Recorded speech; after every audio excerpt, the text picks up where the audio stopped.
Aside po doon, kapatid na Elmar, ano pa po kaya yung kahalagahan po ng pagkakaroon ng empathy?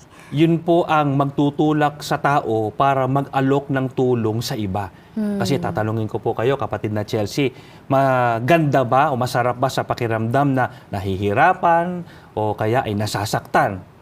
Hindi po, syempre. Hindi, siyempre, di ba? Kapag mabigat na, ang gusto natin ay gumaan. Gumaan, Para opo. gumaan, kailangan natin ng tulong ng iba. Ibang tao. Opo. So, halimbawa, naiintindihan mo yung ganyan na, pag mabigat na, kailangan mapagaan, ikaw mismo, mag-aalok ka ng tulong sa taong yon na dumadaan sa problema para gumaan din yung kanyang nararamdaman. Opo.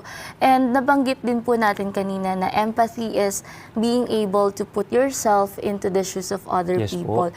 So, kapag nakikita nyo po yung sarili nyo po, na-visualize nyo po na kayo yung nakakaranas nung pagsubok po na yun, kumbaga, gugustuhin din po natin na tulungan tayo ng ibang tao. Opo, Tama opo. po ba Tama yun? po kayo, kapatid Kaya, na Chelsea. ganun din po yung gagawin po natin sa kanila. Tama po. Tama po. Opo.